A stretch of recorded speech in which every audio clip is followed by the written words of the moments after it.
Bismillahirrahmanirrahim. Assalamualaikum warahmatullahi wabarakatuh. Salam sehat dan sejahtera buat kita semuanya. Perkenalkan, saya Rika Miana MKes, merupakan salah satu dosen pada program studi S1 Kesehatan Masyarakat, Fakultas Kesehatan, Institut Kesehatan dan Teknologi Al-Insyirah. Saya sudah bergabung dan melakukan Tridharma pada kampus ini kurang lebih selama 12 tahun. Video ini merupakan penilaian pernyataan diri dosen pada unjuk kerja Tridharma Perguruan Tinggi pada bidang pendidikan, yaitu pengajaran. Bidang yang saya tekuni adalah epidemiologi. Salah satu mata kuliah yang saya ampu yaitu epidemiologi penyakit tidak menular dengan bobot SKS 2 SKS teori. Mata kuliah ini membahas tentang konsep epidemiologi tidak menular, transisi demografi dan transisi epidemiologi, pendekatan, faktor risiko, pencegahan, dan penanggulangan penyakit tidak menular dari beberapa kasus yang banyak dijumpai di masyarakat. Adapun CPL Prodi yang dibebankan pada mata kuliah ini terdiri dari aspek sikap, aspek pengetahuan, aspek keterampilan umum, dan aspek keterampilan khusus.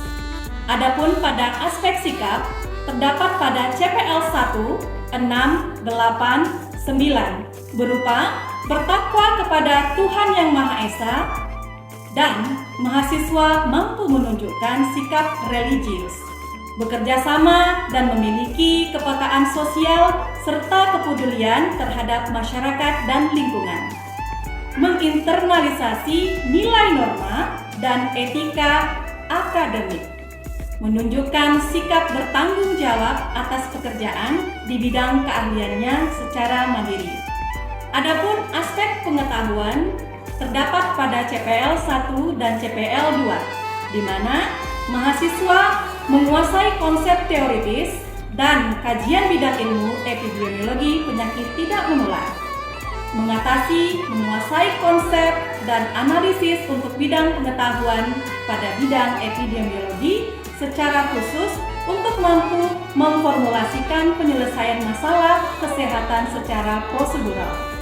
Untuk aspek keterampilan umum terdiri dari CPL 1, CPL 3, dan CPL 6, yaitu mahasiswa mampu melakukan kajian dan analisa, yaitu analisis dan asesmen, mahasiswa mampu melakukan komunikasi, mahasiswa mampu menjelaskan dasar ilmu kesehatan masyarakat atau yang lebih dikenal Basic Public Health Science. Untuk aspek keterampilan khusus terdiri dari 4 bagian, yaitu CPL 1, CPL 2, CPL 6, dan CPL 7, di mana mahasiswa mampu menerapkan pemikiran logis, kritis, sistematis, dan inovatif dalam konteks pengembangan atau implementasi ilmu pengetahuan dan teknologi yang memperhatikan dan menerapkan nilai humaniora yang sesuai dengan bidang keahliannya. Berikutnya, mahasiswa mampu menunjukkan kinerja mandiri, bermutu, dan terukur. Mahasiswa mampu memelihara dan mengembangkan jaringan kerja dengan pembimbing, kolega, sejawat, baik di dalam maupun di luar lembaganya. Dan yang terakhir, yaitu mahasiswa mampu bertanggung jawab atas pencapaian hasil kerja kelompok dan melakukan supervisi dan evaluasi terhadap penyelesaian pekerjaan yang ditugaskan kepada pekerja yang berada di bawah tanggung jawabnya. Untuk capaian pembelajaran mata kuliah terdiri dari 3 bagian, yaitu mahasiswa mampu menjabarkan RPS, kontrak perkuliahan, dan pendahuluan dari perkuliahan epidemiologi penyakit tidak menular. Berikutnya, mahasiswa mampu menguraikan konsep epidemiologi penyakit tidak menular. Dan yang berikutnya adalah mahasiswa mampu menjabarkan dan menjelaskan pendekatan, faktor risiko, pencegahan, dan penanggulangan penyakit tidak menular dari beberapa kasus yang dijumpai di masyarakat.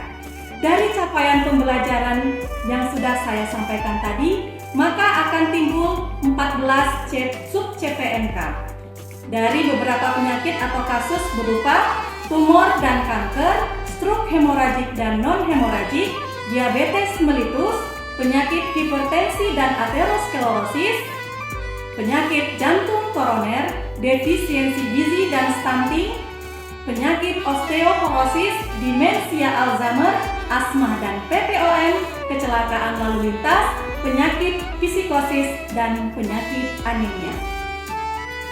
Penyampaian materi ini memenuhi kaidah DIA, yaitu delivery, berupa penyampaian materi pembelajaran dengan metode dan media, dengan menggunakan beberapa metode dan media, berupa mini lektur dengan menggunakan PowerPoint ataupun modul. Berikutnya adalah interaktif, yaitu forum diskusi dengan menggunakan beberapa metode berupa FGD, ya, forum group discussion, collaborative learning, cooperative learning, dan role playing. Berikutnya yaitu kaidah asesmen berupa tugas atau project based learning, kehadiran, UTS, dan UAS. Referensi yang saya ambil dirujuk pada hasil penelitian saya sendiri, jurnal nasional, buku, dan sumber lain yang terpercaya. Adapun referensi terkait dengan salah satu materi dari hasil penelitian yang saya lakukan bersama tim yang akan saya ajarkan dalam video ini, yaitu berupa buku monograf dengan judul Remaja Bebas Anemia Melalui Peran Teman Sebaya. Asesmen pada pembelajaran ini berupa penugasan 10%, kehadiran 10%, keaktifan 25%, ujian tengah semester 20%, dan ujian akhir semester sebanyak 35%. Berikut kegiatan pembelajaran pertemuan ke-14 tentang epidemiologi penyakit anemia. Selamat menyaksikan. Bismillahirrahmanirrahim. Assalamualaikum warahmatullahi wabarakatuh.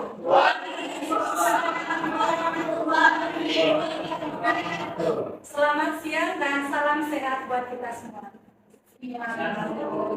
Baik adik-adik sekalian, sebelum kita memulai perkuliahan, marilah kita berdoa menurut agama dan kepercayaan masing-masing. Berdoa mulai. Berdoa selesai, kita buka pertemuan kita dengan mengucapkan basmalah. Baik adik-adik, sebelum saya recall pertemuan yang kemarin, minggu kemarin, saya absen dulu ya.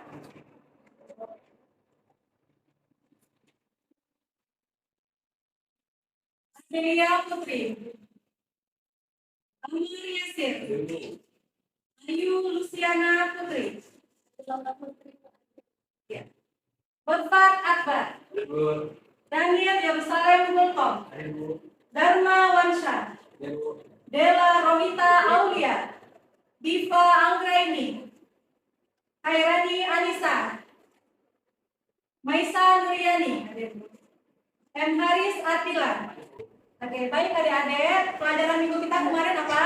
Penyakit psikosis. Penyakit psikosis. Baik, Sari, apa itu penyakit psikosis? Penyakit psikosis merupakan salah satu penyakit gangguan mental yang dimana penderitanya susah membedakan antara hal nyata dengan khayalan. Yes, great, terima kasih. Willy, kira-kira apa faktor risiko penyakit psikosis? Psikosis dapat terjadi yang disebabkan karena penyakit jiwa seperti skizofrenia. Dalam kasus ini, kondisi ini menyebabkan gangguan kesehatan, penggunaan obat-obatan, atau bahkan penggunaan narkoba, dan lain sebagainya yang menyebabkan psikosis terganggu. Oke, nice. Berarti penyakit psikosis ini merupakan penyakit yang mengkhawatirkan pada masa yang akan datang. Benar nggak? Benar. Orang-orang sekarang sering bilang penyakit kesehatan mental.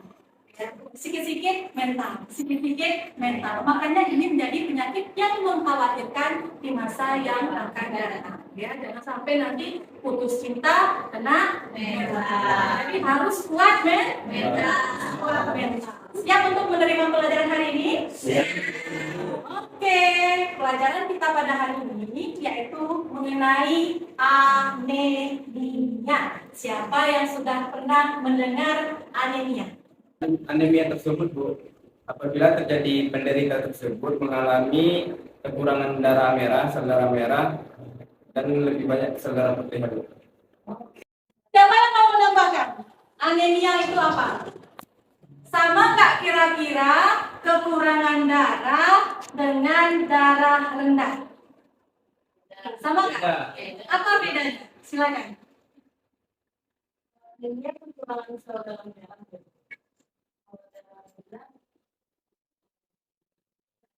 Dalamnya yang rendah. Oke, nice. Nanti sudah hampir paham mengenai anemia. Ya, oke, baik. Ini anemia ini dapat terjadi kepada siapa saja, ya, baik kepada laki-laki maupun kepada perempuan. Tapi lebih sering terjadi kepada perempuan. Kenapa kira-kira? Kenapa? Kecapean. Apalagi kenapa? Menstruasi. Ada lagi karena apa? Banyak pikirannya, Bu. Banyak pikiran, ya. Nggak ada kaitan ke banyak pikiran, tetapi karena perempuan itu mengalami yang namanya menstruasi, ya, mengalami menstruasi. Di depan sudah dilihat, ya. Untuk laki-laki, kalau kita cek HB itu kalau kurang dari 14 itu bisa dikatakan anemia. Sedangkan perempuan kurang dari 12 itu sudah dikatakan sebagai anemia. Jadi kalau mau tahu, ya, kalau mau tahu terkena anemia atau tidak, ya, itu perlu melakukan pengecekan ke tenaga kesehatan. Tapi kita bisa tahu ciri-cirinya. Kira-kira ciri-ciri anemia itu apa? Pucat, apalagi lemah, lesu, lulai, lalai, ya. Siapa yang suka ngantuk-ngantuk di kelas bisa jadi dicurigai penyakit anemia. Nah, ternyata anemia ini banyak jenisnya, ya. Ya, itu ini dapat kita lihat di sini, ya. Anemia adalah suatu keadaan di mana rendahnya hemoglobin, ya, kadar Hb di dalam darah kita, ya. Ini ditandai dengan rendahnya produksi sel darah merah, ya, karena makanan tadi tidak seimbang, ya. Jadi sel darah merahnya berkurang. Belum lagi kalau remaja sekarang sukanya dikit-dikit nyantai di kafe ngopi, sikit-sikit nyantai di kafe ngopi. Padahal itu kafein bisa menghambat untuk pembentukan sel darah merah, ya. Berikutnya adalah meningkatnya kerusakan eritrosit dan kehilangan darah yang berlebihan. Misalnya bisa karena tadi menstruasi. Kadang kan ada yang perempuan menstruasinya itu ya berlebihan. Nah, ini macam-macam anemia. Yang paling sering terjadi, ya, apalagi kepada ibu-ibu, remaja atau kepada yang namanya perempuan, itu sering terjadi yaitu anemia zat besi. Dia kekurangan zat besi, ya. Ini dapat dibaca? Boleh dibantu saya? Itu merupakan jenis anemia yang paling umum terjadi. Kondisi ini terjadi akibat tubuh yang kekurangan zat besi, yaitu komponen penting dalam pembentukan sel darah merah. Dan yang kedua, sejumlah kondisi bisa menyebabkan anemia defisiensi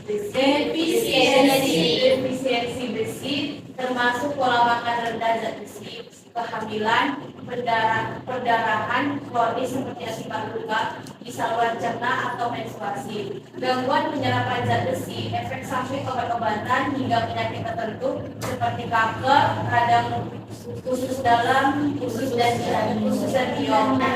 Oke, berikut anemia lainnya, silakan dibantu pilih. Adanya anemia defisiensi vitamin B12 dan folat. Tubuh membutuhkan vitamin B12 dan folat atau vitamin B9 untuk membuat sel darah merah baru. Kekurangan salah satu atau kedua vitamin tersebut bisa menyebabkan anemia defisiensi vitamin B12 atau folat. Jenis anemia ini dapat terjadi akibat pola makan rendah kandungan kedua vitamin tersebut. Selain itu, anemia kekurangan vitamin juga bisa terjadi karena tubuh sulit atau gagal menyerap folat atau vitamin B12. Kondisi ini juga disebut anemia pernicious. Nah, jadi kalau kekurangan vitamin B12 dan kekurangan asam folat itu juga bisa menyebabkan anemia. Makanya ini ya, bagi nanti calon-calon ibu ya, ketika nanti hamil itu harus cukup asam folatnya karena takutnya nanti terjadi kerusakan kepada janin. Ya. Oke, jadi tadi ada berapa jenis anemia? Ada 4. Anemia apa saja? Defisiensi ya. Besi ya. Defisiensi besi apa lagi? Hemolitik apa lagi? Aplastik dan anemia. Jadi sebenarnya masih banyak ya jenis-jenis anemia lainnya atau kekurangan darah yang lainnya itu ya disebabkan karena kelainan genetik, disebabkan karena kekurangan asupan dan lain sebagainya. Jadi banyak atau mungkin karena penyakit atau mungkin kelainan daripada sumsum tulang belakang. Jadi banyak jenis anemia. Kita lihat di sini faktor risiko daripada anemia.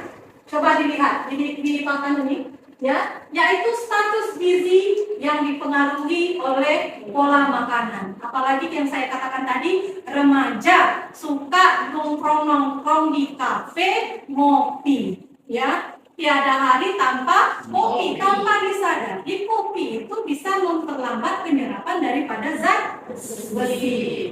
Dan itu lagu berikutnya adalah sosial ekonomi keluarga. Ini berkaitan dengan apa kira-kira? Tercapai untuk memperoleh pangan, ya. Berikutnya lingkungan, kira-kira gimana nih? Contohnya kalau lingkungan,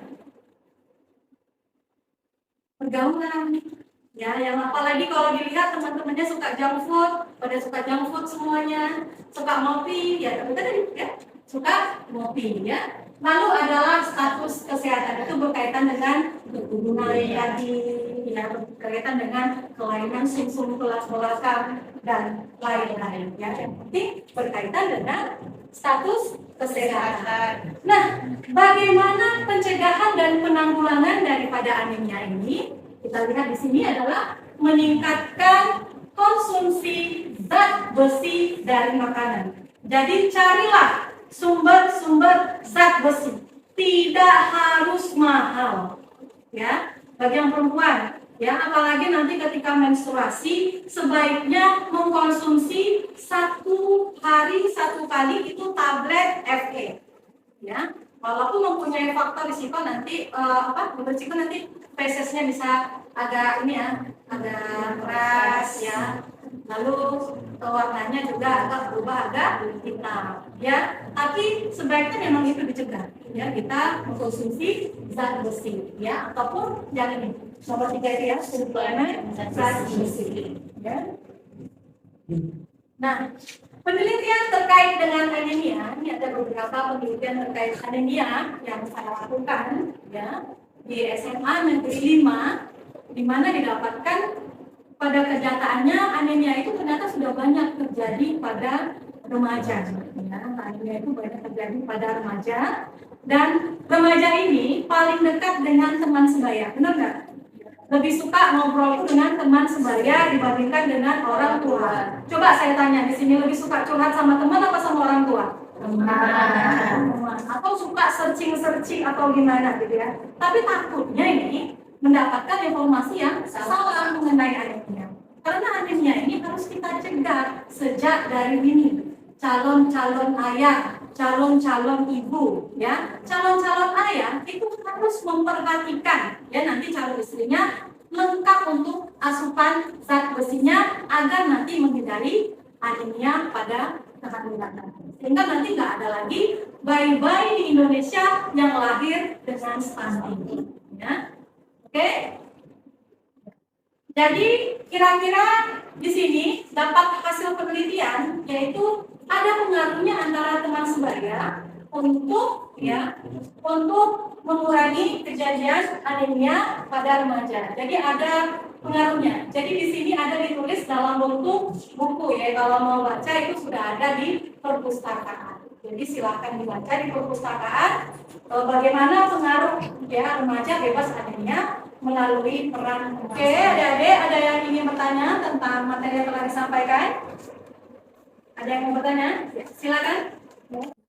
Baik, saya Bagus Putrani izin bertanya, Bu, bagaimana langkah-langkah sebagai seorang remaja agar terhindar dari anemia? Dan jika sudah terpapar anemia, bagaimana langkah-langkah kami untuk tidak terkena anemia lagi? Oke, pertanyaannya bagus ya. Bagaimana langkah-langkahnya agar tidak terkena anemia? Yang pertama tadi penuhi asupannya. Ya, makanlah makanan yang mengandung zat besi. Lalu hindari mengkonsumsi makanan dengan teh ataupun kopi karena mengandung kafein yang nanti dapat mengikat zat besi sehingga nanti lama penyerapannya. Yang berikutnya, kalau kita rutin untuk memeriksakan untuk kadar gula kita ke tenaga kesehatan. Kok gula sih? Iya. Kadar HB kita kadar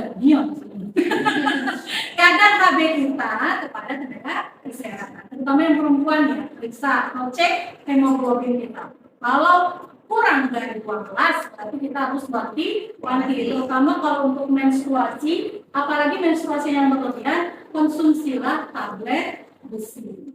Ya, konsumsi tablet besi, tapi jangan sambil minum kopi. Ya. Pokoknya penuhi asupan makanan. Terus jangan sering bergadang. Karena nanti asupan oksigen yang tidak cukup ke dalam tubuh kita itu nanti juga akan menyebabkan itu nanti sampai gejalanya itu lemah, nanti usul yang akut, itu minumnya akut. Biasa jam-jam rawan, jam-jam siang itu sering. Ada pertanyaan lain? Dapat dipahami deh? Oke. Ada pertanyaan lain? Saya Salsabila Balkis ingin bertanya, Bu.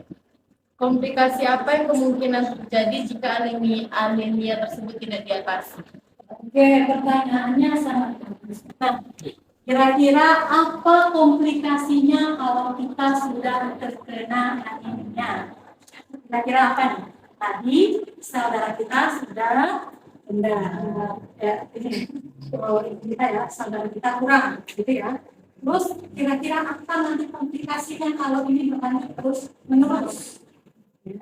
Belum nanti faktor risiko nanti autoimun, ya. Apalagi tadi kelainan sum-sum tulang belakang atau faktor risiko dari luar, dari dalam, baik daripada diri kita, kira-kira, ya. Kira-kira apa? Kalau sudah begitu, kira-kira apa? Kematian bisa. Kalau anemia tidak ditangani itu bisa menyebabkan kematian. Tetapi itu anemianya kita kaji. Kalau komplikasinya itu dapat ke penyakit yang lainnya. Kalau sudah imun kita turun, penyakit lain juga bisa datang.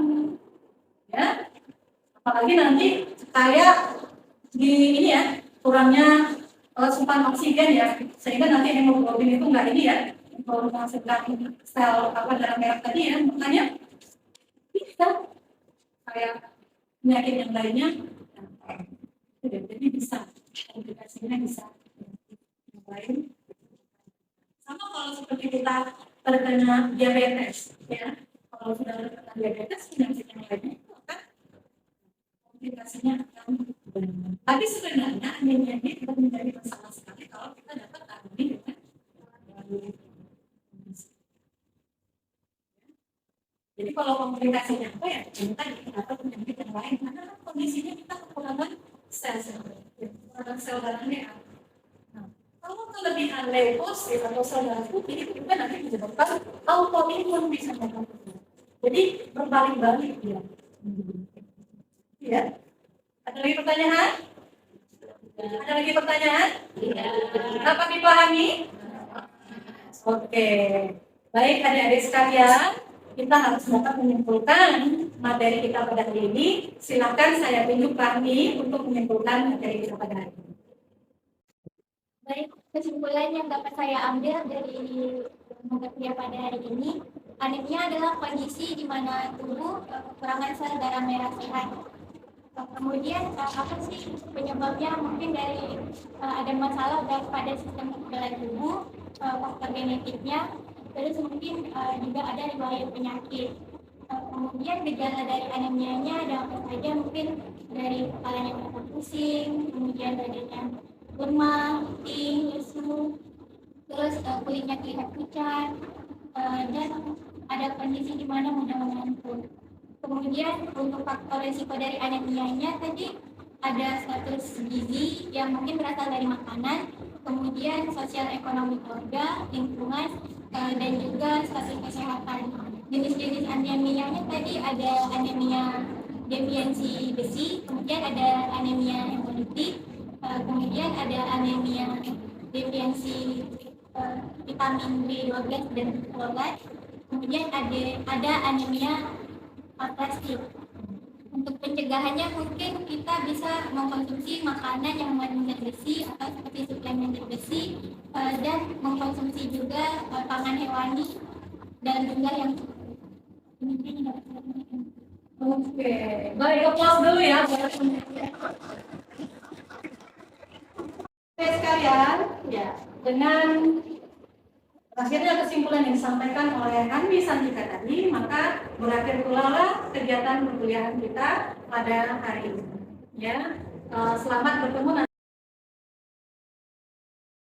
nanti ketika ujian akhir semester itu dari pertemuan 7 sampai ke pertemuan 14 nantinya. Ya, untuk kesepakatan kita soalnya objektif atau esai atau kombinasi? Kombinasi. Dengan kombinasi tunjuk tangan. Oh ya, kita kombinasi. Berarti ada soal objektif dan ada esai. Dan untuk tugas pada hari ini terkait dengan anemia, saya silakan adik-adik menulis semuanya kecuali Rahmi untuk kesimpulan dari materi kita pada hari ini di LMS. Oke? Oke, dapat dipahami? Oke. Baik adik-adik, terima kasih untuk pertemuan kita pada hari ini. Kita tutup pertemuan dengan mengucapkan hamdalah. Terima kasih untuk segala perhatian dan mohon maaf untuk segala kekurangan. Akhir kata, wabillahi taufiq wal hidayah. Wassalamualaikum warahmatullahi wabarakatuh. Waalaikumsalam warahmatullahi wabarakatuh. Demikianlah video pembelajaran dari mata kuliah Epidemiologi Penyakit Tidak Menular. Saya Rika Miana selaku dosen program studi S1 Kesehatan Masyarakat Fakultas Kesehatan Institut Kesehatan dan Teknologi Alinsira mengucapkan terima kasih kepada seluruh pihak baik tim penilai Serdos maupun Institut Kesehatan dan Teknologi Alinsira. Semoga video ini berguna bagi kita semua. Wabillahi taufiq wal hidayah. Wassalamualaikum warahmatullahi wabarakatuh.